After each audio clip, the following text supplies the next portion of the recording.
কেন এই যুগে জ্ঞান ছাড়া চলা যাবে না।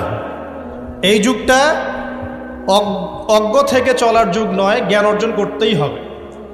আর এই জ্ঞান অর্জন শুধু এককেন্দ্রিক করলে চলবে না, আপনাকে বহুমুখী শিক্ষায় শিক্ষিত হতেই হবে। অন্যথায় আপনি ওই যে বললাম আল্লাহর নূর, যেটা দিয়ে আপনি এখন বিশ্বকে দেখবেন, এটা অর্জন করতে পারবেন না।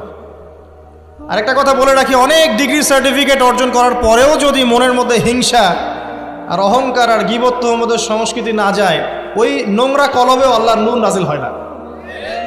কথা বুঝতে পারছি না? অনেক ডিগ্রি সার্টিফিকেট অর্জন করেছেন, তো মনের মধ্য থেকে এখনো হিংসাই যায় নাই, এখনো গীবত তোহমতের সমালোচনার সংস্কৃতিই বর্জন করতে পারেন নাই, এখনো খোলা মনে সবাইকে ভাই মনে করতে পারছেন না। সংকীর্ণ মন, একটা ছোট মন নিয়ে ছোট লোকের মতো আপনি চলাফেরা করেন, এই মন নিয়ে চললে আল্লাহর নূর নাজিল হবে না। আল্লাহর নূর পেতে হলে মনটা প্রশস্ত হতে হবে, নিরহংকারপূর্ণ হতে হবে, কারো প্রতি হিংসা নাই, কারো প্রতি বিদ্বেষ নাই, কেউ আমার শত্রু না, মুসলিম ভাইরা সবাই আমার ভাই। উদার একটা যখন মন মানসিকতা থাকবে, নিরহংকারপূর্ণ মন থাকবে, জ্ঞান অনুযায়ী আমল হবে, সেজদায় কান্নাকাটি করবেন, আল্লাহর নূর চলে আসবে ইনশাআল্লাহ। আর এগুলো আসলে এখনকার সায়েন্স দিয়ে আমি ব্যাখ্যা করতে পারবো না, এগুলো আধ্যাত্মিক কথাবার্তা। আমাদের বাহ্যিক এই জগতের বাইরেও কিন্তু একটা জগৎ আছে, আমি মনে হয় বুঝাতে পারছি না। বারাকা, আল্লাহ পাকের বরকতকে দেখেছেন কখনো চোখ দিয়ে? আল্লাহ পাকের বরকত বলে একটা কথা আছে না? আছে না? আচ্ছা, বরকত কি জিনিস আপনি কি চোখে দেখতে পারেন? এমন একজন সালাফের কথা পড়লাম, যিনি 40 বছর বেঁচে ছিলেন। কত বছর? 40 বছর। এই 40 বছরে তিনি প্রায় 300টা বই লিখেছেন। কয়টা? 300টা। এখন বলেন, আমরা এখানে যারা বসে আছি অনেকেই 40 পার করে ফেলছি না? আমরা এই 40 বছরে কিছু করতে পেরেছি? এই 40 বছরে একটা মানুষ 300টা বই লিখতে পারে? তাহলে আমরা বুঝতে পারছি যে তাদের সময়ের যে বরকত আর আমাদের হায়াতের বরকত এক না। বরকত সম্পূর্ণ ভিন্ন জিনিস, যেটা আমরা চাক্ষুষ দেখা জ্ঞান দিয়ে বিশ্লেষণ করতে পারবো না। পারবো না। আরও বোঝাচ্ছি, দেখুন রাসূলুল্লাহ সাল্লাল্লাহু আলাইহি ওয়াসাল্লাম সারাদিনে কত কাজ করতেন। তাহাজ্জুদ পড়তেন, শেষ রাত্রে উঠতেন, রাতের এক অংশ ঘুমাতেন, আরেক অংশ উঠতেন, উঠে তাহাজ্জুদে নামাজ পড়তেন, লম্বা কেরাত, মানে এক রাকাতে প্রায় 4 পারা কোরআন তেলাওয়াত করেছেন। এক রাকাতে 4 পারা। আমরা তো 4টা আয়াত পড়লেই একদম তাড়াতাড়ি রুকু করতে হবে, দাঁড়ায় থাকতে পারতেছি না। তাই নামাজ তো ডিজিটাল, এখন যুগের সাথে সাথে নামাজও কি ডিজিটাল। অনেক মসজিদে নামাজ পড়লে মনে হয় ইমাম সাহেব পেশাব পায়খানা চাপ নিয়ে নামাজ পড়াচ্ছে মনে হয়, তাড়াতাড়ি নামাজ শেষ করতে পারলে বাঁচে আর কি। আবার দেখা যায় মাঝে মাঝে যে নামাজ মানুষ পড়াচ্ছে, পড়তেছে না, মানে নামাজ পড়ানোর দায়িত্ব সে পালন করছে, নামাজ নিজে পড়তেছে না। তো এই ডিজিটাল নামাজ না। নবী সাল্লাল্লাহু আলাইহি ওয়াসাল্লাম এক রাকাতে 4 পারা কোরআন তেলাওয়াত করেছেন, প্রায় 4.5 পারা তাহাজ্জুদের নামাজে। তখনই তো গিয়ে পা ফুলবে। এই যে পা ফুলতো, এমনি এমনি পা ফোলে? কতক্ষণ দাঁড়ায় থাকলে একটা মানুষের পা ফোলে? তো নবী সাল্লাল্লাহু আলাইহি ওয়াসাল্লামের পা ফুলে যেত, পা মোবারক ফুলে যেত। লম্বা সালাত পড়তেন, সালাতের পরে আবার কিছুক্ষণ ডান কাতে শুয়ে থাকতেন সুন্নত পড়ে। বেলাল রাদিয়াল্লাহু আনহু এসে ডাক দিতেন, তিনি গিয়ে মসজিদ নববীতে নামাজ পড়াতেন। ফজরের নামাজও হতো লম্বা, কেরাত হতো লম্বা। নামাজের পরে আবার সাহাবীদের সাথে কথাবার্তা বলতেন, দ্বীনি বিষয়ে মোজাকারা করতেন। তারপরে ইশরাকের নামাজ পড়তেন, চাশতের নামাজ পড়তেন, পরিবারের দেখাশোনা করতেন, দিন প্রচার করতেন, রুজি রুটির ব্যাপার ছিল। এই সারাদিন যে এতগুলো কাজ তিনি করতেন, একদিনে একটা মানুষ এত কাজ করতে পারে? তো নবী সাল্লাল্লাহু আলাইহি ওয়াসাল্লামের জীবনের বরকত আমার জীবনের বরকত কি সমান? তাহলে বলেন, বরকত কি আমি চাক্ষুষ জ্ঞান দিয়ে প্রমাণ করতে পারবো? এরকম অনেক বিষয় আছে ইসলামে যেটা চাক্ষুষ জ্ঞান দিয়ে প্রমাণ করা যায় না। কবরের আযাব দেখেছেন? কেউ কি প্রমাণ করতে পারবে?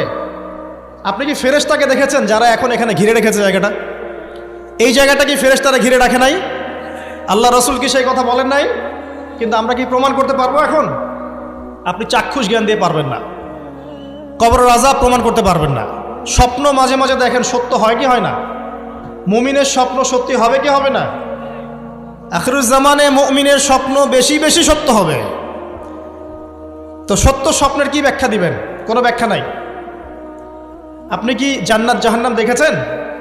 দেখেন নাই। মিজান পুলসিরাত দেখেছেন? রূহ, আপনার শরীরে একটা রূহ আছে, আত্মা, এটা কি দেখেছেন? এখন এই যে বিষয়গুলো দেখা যায় না, আধ্যাত্মিকত্ব, বারাকা, আল্লাহর নূর, কবরের আযাব, পরকাল, ফেরেশতা, জিনজাতি, তো এগুলোকে আমরা তো বাহ্যিক জ্ঞান দিয়ে ব্যাখ্যা করতে পারবো না, পারবো? তাই বলে কি এগুলোর অস্তিত্ব নাই? বলেন, এগুলোর অস্তিত্ব আছে কি নাই? যদি এগুলোর অস্তিত্ব কেউ বিজ্ঞান দিয়ে প্রমাণ করতে চায়, পারবে? যুক্তি দিয়ে প্রমাণ করতে চাইলে পারবে? কোনো দর্শন দিয়ে প্রমাণ করতে চাইলে পারবে? পারবে না। তাহলে এখানে একটা বিষয় হচ্ছে, আল্লাহর পক্ষ থেকে যা নাজিল হয়েছে চোখ বন্ধ করে বিশ্বাস করতে হবে। এখন এই চোখ বন্ধ করে বিশ্বাস করলে পরে মানুষ আপনাকে বলবে ধর্মান্ধ, কি বলবে? এবং ইসলামের এই মৌলিক বিষয়গুলোকে যদি আপনি চোখ বন্ধ করে মেনে চলেন, এখনকার বিশ্বের মানুষ আপনাকে বলবে আপনি মৌলবাদী। এখন আপনি বলেন, ইসলামের মৌলিক বিষয়গুলোকে মেনে না চললে কি কেউ মুসলিম হতে পারবে কি না? পারবে?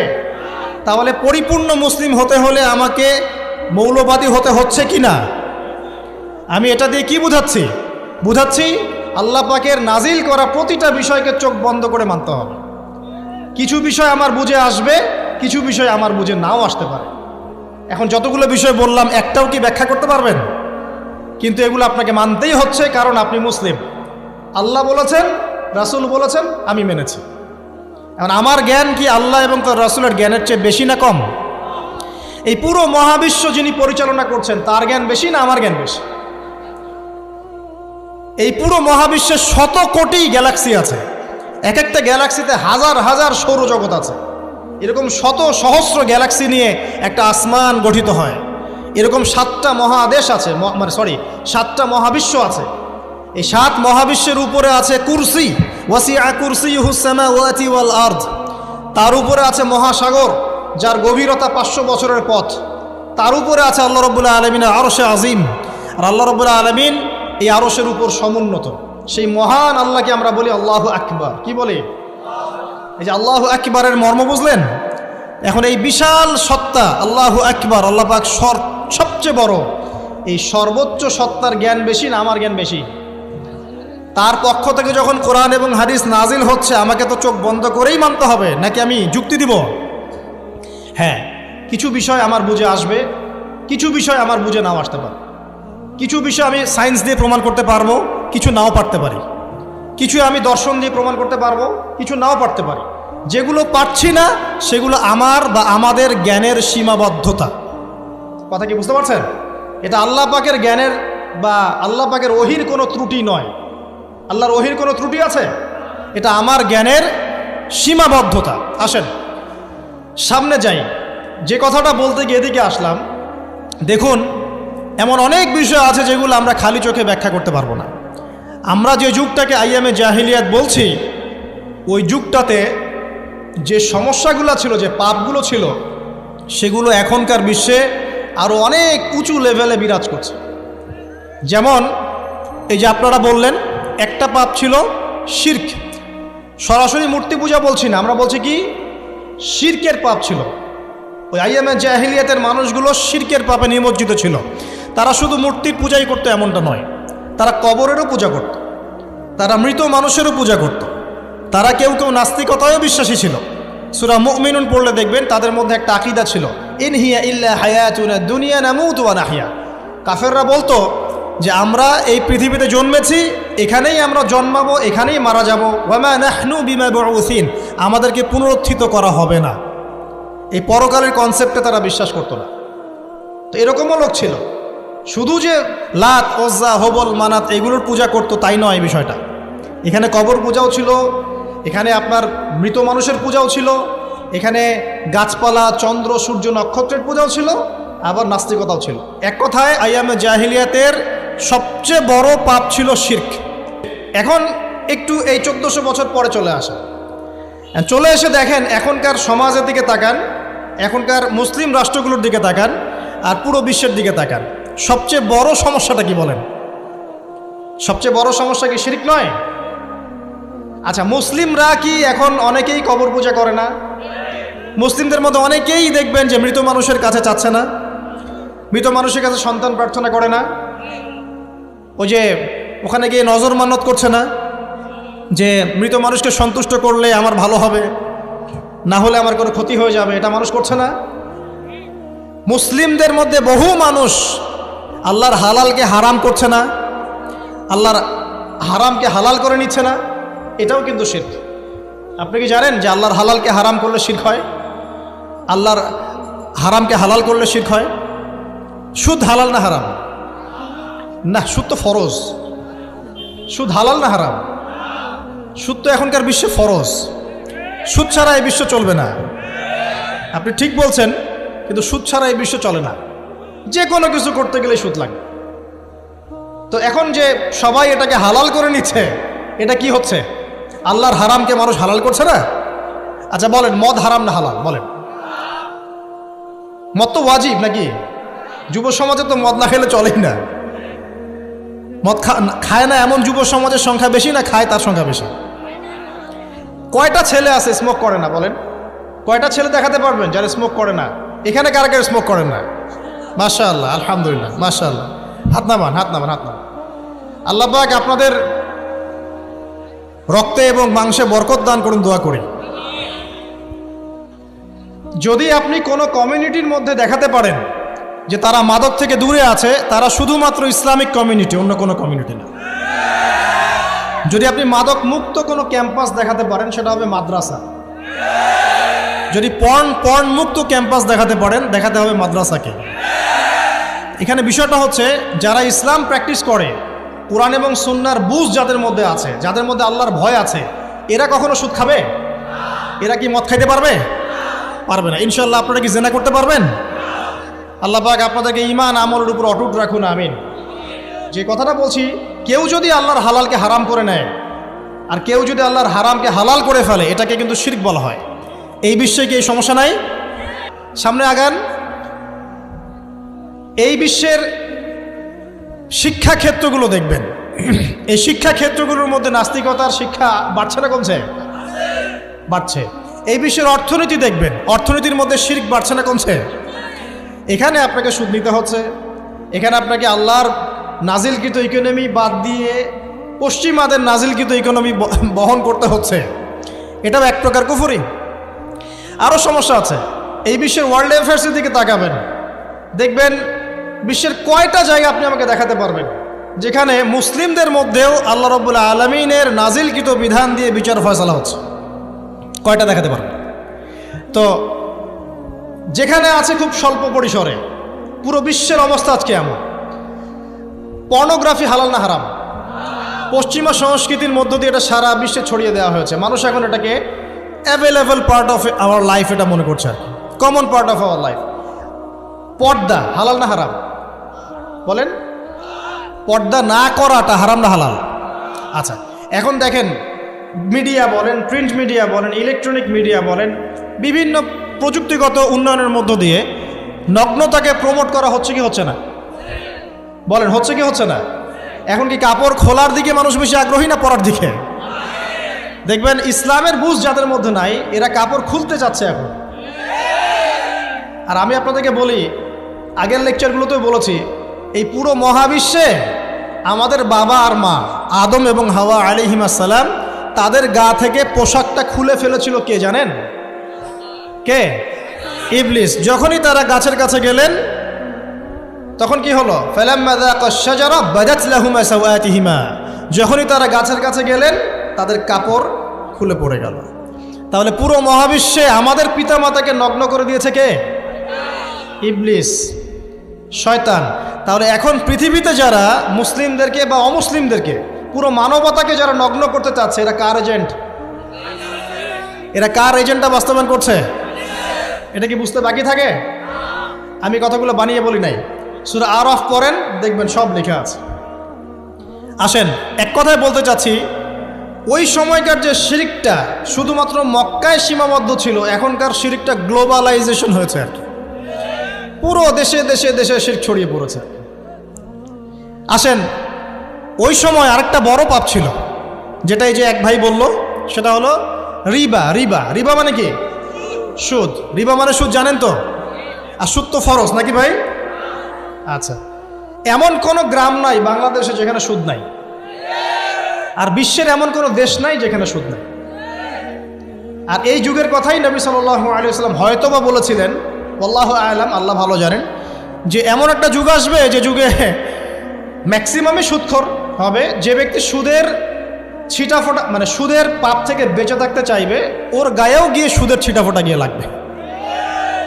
এটা সেই যুগ না? আপনি বুঝতে পারছেন না হয়তো, এটা সেই যুগ।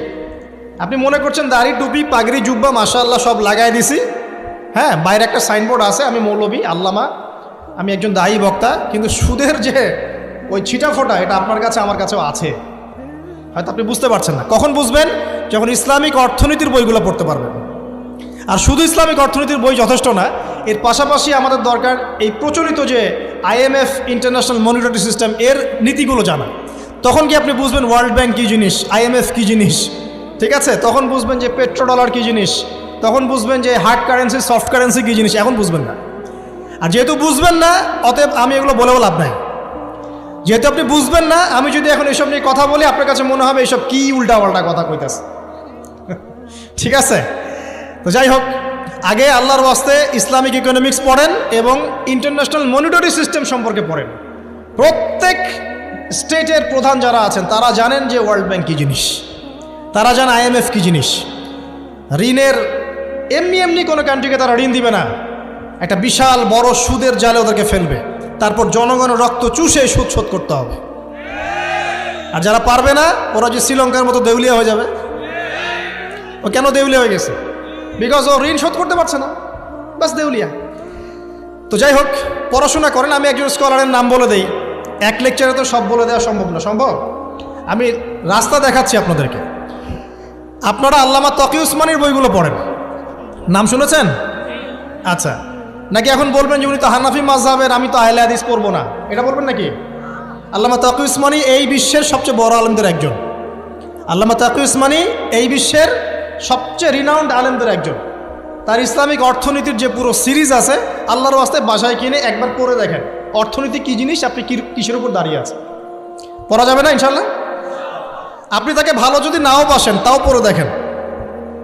মনে করেন আপনি একটা কমিউনিটির মধ্যে আছেন বা একটা সংগঠনে আছেন বা একটা ঘরানার মধ্যে আছেন, তাহলে কি অন্য ঘরানার বইপত্র পড়া যাবে না? হারাম হারাম হয়ে গেছে নাকি? এই যে সংকীর্ণ মানসিকতা থাকলে ভাই হেদায়েত পাওয়া যাবে না। আর আপনি যে মনে করছেন আমি একদম হকের উপর আছি, আপনি সঠিক পথে আছেন ঠিকই, তবে এটা সঠিক ভুল পথ। কথা বুঝতে পারছেন না? আপনি মনে করছেন যে আমি একদম চূড়ান্ত সঠিক বিষয়ের উপর আছি। হ্যাঁ, আপনি সঠিক বিষয়ের উপর আছেন ঠিকই, বাট আপনি সহি একটা ভুল পথে আছেন। এটা বুঝবেন পরে, যখন জ্ঞানের পরিধি বাড়তে থাকবে তখন বুঝবেন যে সহি পথ কোনটা, সহি ভুল পথ কোনটা। মুসলিমদের মধ্যে ফাটল সৃষ্টি করে জান্নাতে যাওয়া যায় না। যায়? পুরো মুসলিমরা একটা উম্মাহ, এবং যারাই মুসলিম উম্মার মধ্যে ফাটল সৃষ্টি করতে চায় এরা উম্মার বন্ধু নয়, শত্রু। মুসলিম উম্মার মধ্যে কোনো ফাটল সৃষ্টি করবেন না। সবার মাঝখানেই হৃদ্যতা ভালোবাসার বন্ধন থাকবে। যদি বিভিন্ন ধর্মের মানুষ একসাথে বসবাস করতে পারে একটা দেশে, তাহলে বিভিন্ন তরিকা এবং মাযহাবের মানুষও একসাথে থাকতে পারবে একটা দেশে ইনশাআল্লাহ। আমরা আমাদের মাঝে ইখতিলাফি বিষয় থাকতে পারে, কিন্তু দিন শেষে আমরা সবাই মুসলিম ইনশাআল্লাহ। দিন শেষে ইসলামের জন্য দাঁড়াতে হলে দল মত মাযহাব তরিকা নির্বিশেষে সবাই একসাথে দাঁড়াবে ইনশাআল্লাহ। আল্লাহ পাক আমাদের হৃদয়টাকে প্রশস্ত করুন, আমিন। প্রিয় মা ও বোনেরা, পর্দা ছাড়বেন না। আপনাদের জন্য 4টা কাজ: স্বামীর আনুগত্য করা, লজ্জাস্থানের হেফাজত করা, আপনার 5 ওয়াক্ত সালাত ঠিকঠাক মতো আদায় করা এবং রমজান মাসে সাওম রাখা। নবীজি বলেছেন সাল্লাল্লাহু আলাইহি ওয়াসাল্লাম, জান্নাতের যে কোনো দরজা দিয়ে ইচ্ছা আপনি প্রবেশ করতে পারবেন। আপনার জন্য সহজ। আর স্বামীর আনুগত্য বলতে আমি বুঝাইনি স্বামীর দাসত্ব করতে হবে, এটা বলিনি। এখনকার কিছু ফ্যামিলিস্ট মেয়ে আছে, ওরা আনুগত্য শব্দ মনে হয় যে দাসত্ব মনে হয়। আনুগত্য দাসত্ব এক জিনিস না। আনুগত্য কি? স্বামী কোরআন সুন্নাহর অনুকূলে কোনো কথা বলেছে, আপনি মানবেন।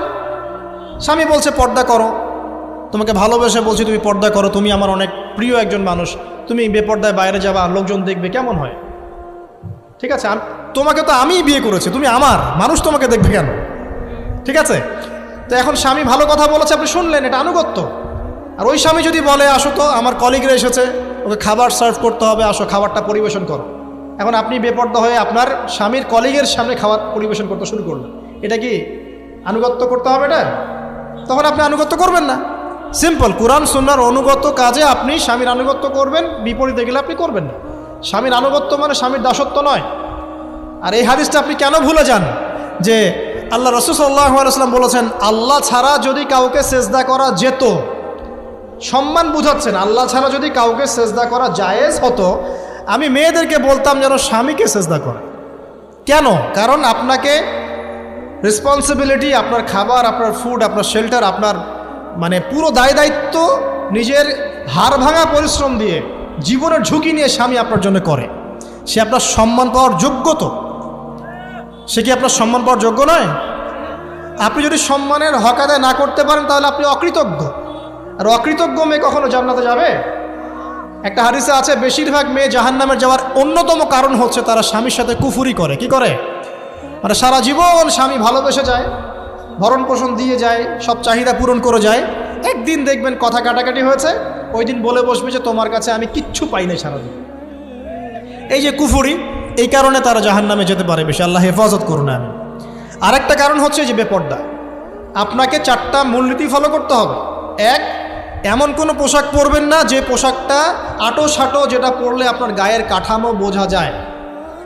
এটা বোরখা হলেও পরা যাবে না। আমি কি বুঝাতে পারছি? ডিজিটাল বোরখা দেখেন নাই? দেখছেন? মাশাআল্লাহ। আর কারা কারা দেখছেন? এদিকে চোখ বেশি যায় না? আচ্ছা, এমনি দেখা যায়, চোখ দিতে হয় না, এমনি দেখা যায়। ডিজিটাল বোরখা চলবে না, ডিজিটাল বোরখা চলবে না। আমার মত, এটা আমি মত দিচ্ছি, আমি আল্লাহর রাস্তায় সময় দিয়েছি অনেক দিন, এবং এখানে যে পর্দাটা শেখানো হয় এরকম পর্দা আমি অন্য কোথাও দেখিনি।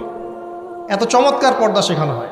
কারা কারা সময় লাগিয়েছেন? 3 দিন 7 দিন সময় দিয়েছেন কারা কারা? বেশিরভাগই দেন নাই। সমস্যা নাই, দিতে হবে। আমি বাধ্যতামূলক বলিনি আপনাকে, বলেছি এখানে পর্দা শেখানো হয়, চমৎকার পর্দা শেখানো হয়, যে এখানে চোখটা পর্যন্ত তাদের ঢেকে রাখার তালিম দেওয়া হয়। যাই হোক, যেখানেই শেখেন অ্যাটলিস্ট পর্দাটা শিখলেই হলো। এমন পোশাক হবে না যেই পোশাকটা আটো সাটো, যেটা পরে আপনার গায়ের কাঠামো বোঝা যায়। 2 নম্বরে এমন পোশাক পরা যাবে না যেই পোশাকটা পরলে বাহির থেকে ভিতরের অঙ্গ দেখা যায়। দেখেছেন? দেখেন নাই? দেখছেন হুজুর? আচ্ছা, আপনারা তো সব দেখেন দেখি। তারপরে 3 নাম্বার, এমন পোশাক পরা যাবে না যেটা অমুসলিমদের সাথে সাদৃশ্য আছে। কথা বুঝতে পারছেন? অমুসলিমদের ধর্মীয় বিষয়ের সাথে সাদৃশ্য আছে এমন পোশাক মুসলিম মেয়েদের পরা যাবে না। এর মানে এই নয় যে অন্য ধর্মকে আপনি আক্রমণ করবেন, এটাও নয়। যে যার ধর্ম তাদের স্বাধীনতা মতো পালন করবে। মুসলিমরা বাধা দিবে না। মুসলিমরা দাওয়াত দিতে পারে। কি করতে পারে? দাওয়াত দিতে পারে যে ভাই, যে লা ইলাহা ইল্লাল্লাহর কনসেপ্ট আপনাকে বুঝাচ্ছি, আল্লাহ ছাড়া কোনো মাবুদ নাই, মুহাম্মদ সাল্লাল্লাহু আলাইহি ওয়াসাল্লাম সর্বশেষ রাসূল, এই কোরআন পড়ুন, হাদিস পড়ুন, দেখুন এটাই হচ্ছে মানবতার মুক্তির সনদ। এরপর যদি সে ইসলাম কবুল করে আলহামদুলিল্লাহ, যদি না করে এর হিসাব কে দিবে? সে নিজে দিবে। এর হিসাব কি আমাকে দেওয়া লাগবে? দেওয়া লাগবে না। তো অমুসলিমদের সাথে সাদৃশ্য আছে এমন পোশাক চলবে না। আর 4 হচ্ছে, পুরুষরা মেয়েদের পোশাক পরতে পারবে না, মেয়েরা পুরুষদের পোশাক পরতে পারবে না। জি, আপনাদেরকেই বলছি, আপনারা জিন্স পরতে পারবেন না, মেয়েদেরকে বলছি, এবং টি শার্ট পরতে পারবেন না। আপনারা ওই যে যা ইচ্ছা তাই ড্রেস পরে বলবেন যে 1000 বছরের সভ্যতা সংস্কৃতি, এসব বাজে কথা চলবে না এখানে। এটা 1000 বছরে কোনোদিনও আমাদের দাদা নানিরা এগুলা কখনো পরে নাই। পরছে? আপনার দাদি কখনো এরকম পরছিল শাড়ি? তো যে বললো 1000 বছর থেকে পরে আসতেছে নাকি? সুবহানাল্লাহ। তো এখানে বিষয়টা হচ্ছে, পুরুষ মেয়ের পোশাক পরতে পারবে না, মেয়ে পুরুষের পোশাক পড়তে পারবে না। আমি খুব সংক্ষিপ্ত করে আপনাকে কোরআন সুন্নাহ থেকে 4টা মূলনীতি বলে দিলাম। এই 4টা মূলনীতি কোরআনেও আছে, হাদিসেও আছে।